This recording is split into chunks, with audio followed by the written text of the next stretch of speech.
6ই April Shriram নবমী। ভালো করে সবাইকে বলে দিচ্ছি, পালন করবেন। এইদিকে তাকান আমার দিকে। অনেক অনেক গল্প করেছেন, এবার আমার কথাটা শুনুন। আমি চলে গেলেও যেন আমার কোনো কথা মনে না থাকুক, এই কথাটা গেঁথে রাখবেন। কারণ এটা আমি মনে করি অন্য একটা সোশ্যাল ডিউটি, আমাদের সামাজিক কর্তব্য। অনেক গায়ক বলে না, অনেক বক্তা বলে না, কে যেচে সেচে মাথায় বোঝা নিতে যাবে বাবা, আমি বললে তো আমার শত্রু বাড়বে। কিন্তু আমি বলি, কারণ আমি মনে করি এটা একটা আমার কর্তব্য। কারণ সনাতন ধর্মে যে আঘাতে এসেছে, অন্য ধর্মে যদি এই আঘাত আসতো না, অন্য ধর্ম টিকতো না। এখনো পথ আছে। সনাতনীরা এখন ধর্ম সম্পর্কে সচেতন হন, ধর্মপ্রাণ হন, না হলে আর কটা দিন পর পায়ের তলার মাটিটাও থাকবে না। এই জন্য আপনাদেরকে সাবধান করছি। এইদিকে আমার দিকে লক্ষ্য করবেন। রামচন্দ্র জন্মগ্রহণ করেছিলেন, হরি বল, পুনর্বসু নক্ষত্রের যোগে মধ্যাহ্নকালে। কোথায়? অযোধ্যায়, শ্রীরাম জন্মভূমিতে। আমরা রামলালাকে বসিয়েছি গত বছর নিজের আসনে। এটাও সনাতন ধর্মের একটা জয়, তাই নয় কি? অন্য ধর্মের তো ওখানে উল্লেখযোগ্য কিছু বিষয় নেই, কিন্তু আমাদের ওখানে একটা প্রাণ আছে। কারণ আমাদের শ্রীরামচন্দ্রের জন্মভূমি ওটা, সেখানে রামচন্দ্র বসেছে। আচ্ছা, রামচন্দ্রের মধ্যাহ্নকালে জন্ম হয়েছিল। আপনারা সারাদিন পালন করতে হবে না, মধ্যাহ্ন পর্যন্ত উপবাসী থাকবেন, বেশি নয়। সকাল থেকে দুপুর পর্যন্ত পারবেন না, উপবাসী থাকবেন। রামচন্দ্রের যদি মূর্তি থাকে বা কিনে নিয়ে আসবেন, আপনি স্নান করাবেন দধি দুগ্ধ ঘৃত এবং মধু দিয়ে, শকরা জল দিয়ে আপনি স্নান করাবেন। রামচন্দ্রকে সুন্দর করে বস্ত্র পরাবেন, রামচন্দ্রকে পুষ্প দেবেন, তুলসী পত্র দেবেন। রামকে দেওয়া যায়, লক্ষ্মণকে দেওয়া যায়, সীতামাকে তুলসী দেওয়া যাবে না, হনুমানকে তুলসী দেওয়া যাবে না। আপনারা সেবা পূজা করলেন, সেদিন দান ধ্যান করবেন। সেদিন প্রত্যেক সনাতনী বাড়িতে, আমার কথাটা শুনবেন, ক্যামেরাতে সবার কাছে যাচ্ছে, প্রত্যেক সনাতনী রামনবমীর দিনে, এটা কোনো রাজনীতির ব্যাপার নয়। রাম কি রাজনীতির বস্তু নাকি? রাম আমাদের ভগবান, কৃষ্ণ আমাদের ভগবান। প্রত্যেক সনাতনী কার কি মত পথে থাকবে কে, সেটা তার ব্যক্তিগত ব্যাপার। অন্য ধর্মের মানুষ একজোট বলে, একজন যা করে সবাই তাই করে বলে তাদেরকে সবাই তেল দেয়। আর আপনি যা করবেন, আপনার আমার তো নিজেদেরই ঠিক নাই। আমার পাশের বাড়ির মাথা ফাটায় যদি কেউ, আমি কি বলবো বলুন তো? খুব টাকা হয়েছিল, যে মাথাটা ফাটিয়ে দেখ। কাল ওর মাথা ফাটাচ্ছে, কাল আমার ফাটাবে। তার জন্য প্রস্তুত থাকুন, এখনো সময় আছে। এখন আজকে সনাতনীরা যদি এক হয়ে যায়, হিন্দুরা যদি এক হয়ে যায়, আমরা যা করবো একভাবে করবো, তাহলে ওই বাম বলুন, ডান বলুন, পশ্চিম বলুন, পূর্ব বলুন, সবাইকে কিন্তু আপনাদের পায়ে মাথা ঠুকতে হবে। এই কথাটা 16 আনা সত্য। কিমা ভুল বলছি নাকি? সনাতনীরা এক হবেন, ধর্মের জায়গায় অন্তত এক হবেন। রামনবমীর দিনে একটা সবাই পতাকা, কোনো পার্টির পতাকা নয়, সনাতন ধর্মের পতাকা, সনাতন ধর্মের পতাকা, রামের ছবি দেওয়া পতাকা রাখবেন বাড়িতে। দয়া করে এটাকে রাজনীতির সঙ্গে জুড়ে দেবেন না। রাম আমাদের, যেহেতু কথাটা এলো, রামচন্দ্র নিজের পিতৃ মাতৃ সত্য পালনের জন্য চলে গেল বনবাসে। মা বাবাকে সম্মান করতে শেখায় রাম। আচ্ছা, রামের ভাই লক্ষ্মণ, ভরত দাদা জন্য সিংহাসন পর্যন্ত ছেড়ে দেয়। ভরত তো সিংহাসন ছেড়ে দেয়, লক্ষ্মণ দাদার ছায়ার মতন ঘুরে ঘুরে বেড়ায় দাদার সঙ্গে। হরি বল। যে জটায়ু রামকে জানালো যে সীতাকে রাবণ হরণ করে নিয়ে গেছে, সেই জটায়ুকে রাম নিজের হাতে সৎকার করে। একটু ঋণ যদি কারোর থাকে, রাম ঋণ পরিপূর্ণ করে। রাম কি আলাদা? হ্যাঁ, রাম, হরি বল, রাম কৃষ্ণ, রামই বিষ্ণু। রাধে রাধে। রাবণ উদ্ধার করার পর রাম যখন বসে আছে সমুদ্রের তীরে, মন্দোদরী রাবণের স্ত্রী দেখা করতে এসেছে রামের সঙ্গে। মন্দোদরীর ছায়াটা দেখে রাম উঠে দাঁড়িয়ে প্রণাম করলেন। দেবী নমস্কার, আপনি কেন এসেছেন? বলে আমার স্বামীকে কে মেরেছে দেখতে এসেছি। বলে কি দেখলেন? বলে যা দেখলাম তাতে আমি বলছি তোমার জয় হোক। আমার স্বামী এমন স্বামী যে পরের স্ত্রীকে হরণ করে নিয়ে আসে স্বার্থ চরিতার্থ করতে, আর তুমি এমন পুরুষ যে পরের নারীর ছায়াটা দেখে উঠে দাঁড়িয়ে প্রণাম করো। তাই গো হরি বল। এটা হলো রাম। প্রত্যেক সংসারে আপনারা চাইবেন রামের মতো সন্তান আসুক দেশে, তাহলে ধর্মে মহান হবে, কর্মে মহান হবে, এই কথাটা সত্য হবে। রামের চরিত্র ওই দিনে রামচন্দ্রের কথা পাঠ করবেন, রামায়ণ শুনবেন। অগস্ত্য সংহিতায় বলা আছে, রাম নবমী যে পালন করে না, শোনেন নাই বাবার 14 মায়ের 8, এই নিয়ে কালকার 2 ছেলের জন্মদিন, ইথে যেন না হয় ভিন, স্বয়ং উত্থান পাশ মোড়া তার মাঝে ভীমে ছোড়া, ইথেও যদি না পারিস ভগার খালে ডুবে মরিস। বোঝা গেল? করবেন তো কিছু পাবেন। অগস্ত্য সংহিতায় বলা হচ্ছে, রামনবমী যে না পালন করবে সে কুম্ভীপাক নরকে পচে মরবে। আর রামচন্দ্রর জন্মদিন পালন করলে, রামকে স্মরণ করে রামকে পুষ্প তুলসী পত্র অর্পণ করলে, সেই দিন মহোৎসব করলে 100টা চন্দ্রগ্রহণে যে পুণ্য লাভ হয় উপবাসী থেকে, সেই পুণ্যের লাভ হবে একদিন রামনবমী করে। চিন্তা করুন তো। আর এগুলো থেকে আমরা বঞ্চিত হচ্ছি। তাই সবার কাছে প্রার্থনা করলাম আপনারা ওই দিনটা খুব ভালোভাবে পালন করবেন। আর আজকে আমি যে কথাগুলো কানে দিলাম, বুঝতে পেরেছেন?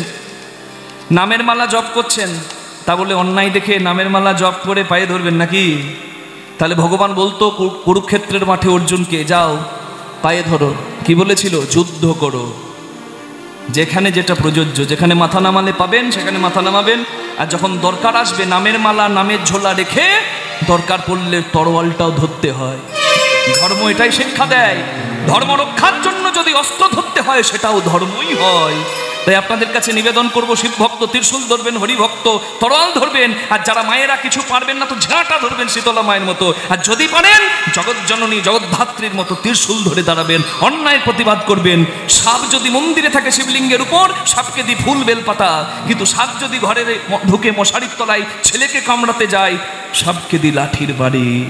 যে নিজের মর্যাদা ভুলে যাবে, অন্য ধর্মের মানুষ অন্য ধর্মের আচরণ করবে, কিন্তু যদি বিপদ ঘরের দরজায় আসে ঝাঁটা মেরে লাঠি মেরে বিদায় করবেন, এটাই তাদের প্রাপ্য। নিতাই গৌর প্রেমানন্দে হরি হরি বল। আমি একটা বিষয় জেনে খুব কষ্ট পেয়েছি, আপনাদের সামনে তুলে ধরছি বিষয়টা। কীর্তনের একবার অন্তিম লগ্নে আপনাদের সামনে একটা কথা তুলে ধরছি। এই কথাটা আমি অনেক জায়গায় গিয়ে বলি, আপনারা মনে মনে করবেন না আপনাদের এখানে বিশেষ করে বলছি, সেটা নয়। আমি যেখানে কীর্তন করতে যাই সবাই জানে যে আমি এই কথা বলবই। রাধে রাধে। সেই কথাটি হচ্ছে, আমি দেখতে পাচ্ছি এখন বিশেষ করে বেশি দেখা যাচ্ছে ধর্ম পরিবর্তন করার জন্য কিছু এজেন্ট গ্রামে ঢুকছে। আপনাদের এখানেও যদি এসে থাকে আমি বলছি ঝাঁটা পিটে করে বের করবেন। শুনতে পেয়েছেন? মা শীতলার হাতে কি থাকে? ঝাঁটা, ঝেঁটিয়ে বিদায় করার জন্য ঝাঁটা ধরবেন। আর যদি পারেন তো ত্রিশূল ধরবেন। যদি অন্য ধর্মে জন্ম নেওয়ার ছিল তাহলে ভগবান তো জন্ম দিত আপনাকে। আপনি এই ধর্মে জন্ম নিয়েছেন। ধর্ম পরিত্যাগ করা মানে নিজের বাবাকে বিক্রি করা। আপনার অভাবে আপনি নিজের বাবাকে বিক্রি করতে পারবেন? কিছু মানে যারা অতটা শিক্ষিত নয় বা যারা অতটা সামর্থ্যবান নয়, একটু গরিব আছে, তাদেরকে বেশি করে এটা টার্গেট করে, মাথাগুলো খায় অন্য ধর্মের এজেন্ট। বিশেষ করে আমি নামটা বলে দিচ্ছি, খ্রিস্টান ধর্মের এজেন্ট। খ্রিস্টান ধর্মের মানুষ খ্রিস্টান ধর্মের যা নিয়ম আছে পালন করবে, কিন্তু আমাদের সনাতনীদের মাথা খেতে আসবে কেন? আমার প্রশ্নটা এখানে। তারা তাদের ধর্ম আচরণ করবে, যার যেটি ধর্ম সে সেটি আচরণ করবে। আমার কাছে কল রেকর্ডিং আছে, তাই কেউ যদি কারোর যদি মনে হয় আমার সঙ্গে তর্ক করবেন, আমি কল রেকর্ডিংটা শুনিয়ে দেব। কল রেকর্ডিংটা শুনেই আমি বিষয়টা আরও ভালো জানতে পেরেছিলাম। 16,000 টাকা হচ্ছে কন্ট্যাক্ট কনভার্ট করার। 16,000 টাকা পাবে কে? ওই দালাল পাবে, যে কনভার্ট করতে এসেছে সে পাবে 8,000 টাকা। আর যে কনভার্ট হচ্ছে হিন্দু ধর্ম ছেড়ে, সনাতন ধর্ম ছেড়ে খ্রিস্টান ধর্মে, সে পাবে 8,000 টাকা। তারপরে চাল ডাল এসব পাই, আরও কিছু আছে। আবার উৎসবে আবার মদ ফ্রি পায়। আর বুঝতে পারছেন মদ দারুণ জিনিস এখনকার দিনে। ও রে, ফ্রিতে কে দেবে গো? নাকি ফ্রিতে মদ দেবে? রাধে রাধে। আর কি দেবে? হয়তো পড়াশোনার জন্য ছেলের স্কুলে, যে স্কুলে তাদের স্কুলে পড়লে টাকা লাগবে না, এইরকম কিছু সুযোগ সুবিধা দিচ্ছে। আর তার জন্য কিছু মূর্খ সনাতনী ঈশ্বর ঈশ্বর বলে লাফাচ্ছে, হরিবোল হরিবোল হরিবোল। তারা তাদের ঈশ্বর নিয়ে মাথা ব্যথা করবে, আপনি কেন করবেন? মনে রাখবেন, ধর্ম রক্ষা করার জন্য জীবন দিয়েছে শিবাজী মহারাজ, তার ছেলে সম্ভাজি মহারাজ। বেঁচে থাকতে তাদের শরীরের চামড়া তুলে নুন মাখিয়ে দেওয়া হয়েছিল, সব নখগুলো তুলে ফেলা হয়েছিল, চোখগুলো তার দিয়ে উপড়ে ফেলা হয়েছিল। তখনও বলেছিল যে প্রাণ ভিক্ষা দেব, শুধু ধর্ম পরিবর্তন করো। বলেছে এইরকম 100টা জন্ম আমার বিসর্জন হোক, তবু আমার ধর্মের মান থাক। আর সেই সনাতনী আপনারা, লজ্জা লাগে না? আপনাদের বলিনি, যারা পরিবর্তন করছে ধর্ম তাদেরকে বলছে, লজ্জা লাগে না? হ্যাঁ, ধর্মে না বিহীন পশু ভের সমানা, যার ধর্মবোধ নাই সে তো পশুর ধম। আপনি বিক্রি করতে পারবেন নিজের মেয়েকে পেটের দায়ে? বলুন কে পারবেন? কোন বাবা পারবেন? নিজের বাবাকে বিক্রি করতে পারবেন পেটের দায়ে? তাহলে ধর্ম হচ্ছে নিজের বাবা। ধর্ম যা আমাদেরকে ধরে, যা আমরা ধরে থাকি, ধর্ম পরিবর্তন করে দিচ্ছে, লজ্জাও লাগে না? হরিবোল হরিবোল হরিবোল। আমাদের ধর্ম কি শেখায়? অন্য ধর্মের ইতিহাসে এমনও লেখা আছে, ভাই ভাইকে পাবার জন্য অন্য ভাইদের খুন করে বাবাকে জেলে বন্দি করে সিংহাসনে বসেছে। যেচে সেচে আমরা কারোর ক্ষতি করি না, তবে কেউ করতে এলেও আমরা সহ্য করব না। এইটা হচ্ছে প্রথম কথা। সনাতনী হিন্দুরা সহিষ্ণু বলে সবাই পেয়ে বসে, সেই দিন নাই। অন্যায়ের প্রতিবাদ করুন, সেটাও ধর্ম আচরণ, তার কোনো পাপ লাগবে না, পুণ্য ফলই পাবেন। প্রেম সে বলুন রামায় রামচন্দ্রায় রামভদ্রায় বেদসে রঘুনাথায় নাথায় সীতাপতয়ে নমো নমো। যে শিবের কথা শুনলেন সে শিব রাম নাম গায় পঞ্চমুখে। কেন? রামের মতো চরিত্রবান দ্বিতীয় কেউ হবে না, রামের মতো নিষ্ঠাবান, রামের মতো ধর্মপ্রাণ আর কে হবে? সবাই বলে রাম রাজ্য হবে। রামের মতো রাজা যদি সিংহাসনে বসে, প্রজা তুষ্ট, ভক্ত তুষ্ট, ধর্ম স্থাপন হবে। তাই রামচন্দ্রের চরণে প্রণাম করি। রাম নাম পঞ্চমুখে গাই যে, সেই শিবের নাম নিয়ে আমরা জয়ধ্বনি করি। বলুন মহেশ্বর কি জয়। মা পার্বতী যখন জন্ম নিল, শিব যখন হরিমুখে শুনল যে পার্বতী রূপে জন্ম নিয়েছে সতী, শিব গিয়ে পরীক্ষা করলো আর পুনরায় পার্বতীকে স্ত্রী রূপে শিব গ্রহণ করলো। হ্যাঁ, মিলিল হরের বামে নবীনা কিশোরী, মিলিল হরের বামে নবীনা কিশোরী। পশু পাখি উন্মত্ত দুহুরু পোহেরি, পশু পাখি উন্মত্ত দুহুরু পোহেরি। প্রেম ভরে তরুলতা পরে লুটাইয়া, প্রেম ভরে তরুলতা পরে লুটাইয়া। যুগল চরণ পাবে বলে যাই লুটাইয়া লুটাইয়া, যুগল চরণ পাবে বলে যাই লুটাইয়া লুটাইয়া। কিবা সভা হলো রে কৈলাস নগরে, কিবা সভা হইল রে আজ কৈলাস নগরে, কিবা সভা হইল রে আজ কৈলাস নগরে, কিবা সভা হইল রে আজ কৈলাস নগরে। শিবরাম দাস লেখে নিরখিয়া মনে, শিবরাম দাস লেখে নিরখিয়া রহে। উঠিল আনন্দ রোল, উঠিল আনন্দ, সবাই বদন ভরে হরি বল। উঠিল আনন্দ রোল, বদন ভরে হরি বল। জয় রাধে রাধা গোবিন্দ জয়, রাধে জয় রাধে জয় রাধে জয় রাধে জয় রাধে জয় রাধে জয় রাধে জয় রাধে রাধে শ্যাম রাধা রানী কি জয়। আচ্ছা, আমাকে দুটো ভজন করতে বলেছে, আমি গাইছি, আপনারা একটু আনন্দ করুন। রাত্রি অনেক হয়েছে, তবে আপনাদের আগ্রহ দেখে আমি ভজন গাইছি দুটো, একটু সবাই আনন্দ করবেন। এই সাউন্ডটা একটু বাড়িয়ে দেবেন। হ্যাঁ, রাধে রাধে জপা করো কৃষ্ণের নাম, শ্রীখোলটা বাড়ান, দেখো আর লাগবে। সাউন্ডটা বেরান, বেস্টে বানান। রাধে রাধে জপা করো কৃষ্ণ নাম রস পিয়া করো, রাধে রাধে জপা করো, রাধে রাধে জপা করো কৃষ্ণ নাম রস পিয়া। রিভাবটা একটু কম করুন, রিভাব একটু কম করুন, রিভাব করো কৃষ্ণ নাম রস পিয়া। হরি হরি বল।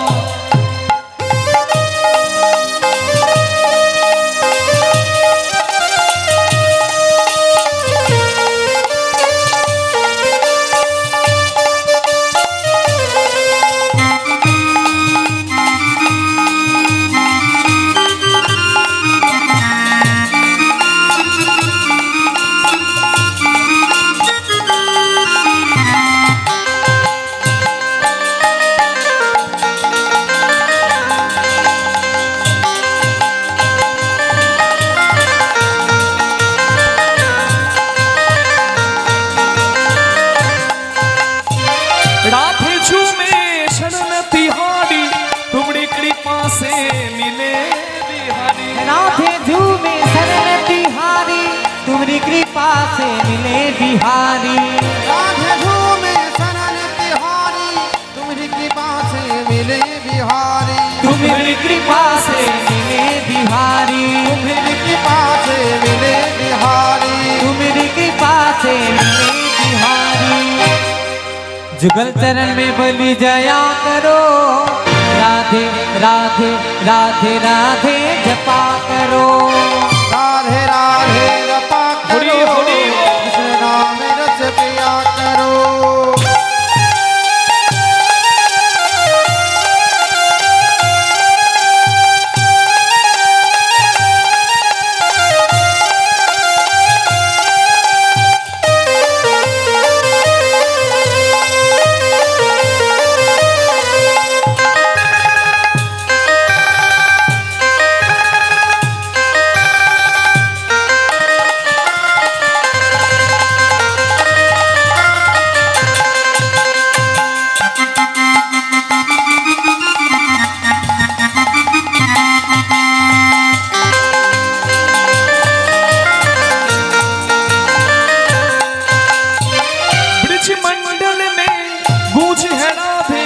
कृष्ण की वो है प्राण आराधे। ब्रज मंडल में गूंज है राधे, कृष्ण की वो है प्राण है राधे। ब्रज मंडल में गूंज है राधे, कृष्ण की वो है प्राण हो राधे। कृष्ण की वो है प्राण आराधे। कृष्ण की वो है प्राण है राधे। कृष्ण की वो है प्राण हो राधे। दृष्टि बरसाया करो, राधे राधे जपा करो। राधे राधे जपा करो, कृष्ण नाम रस दिया करो।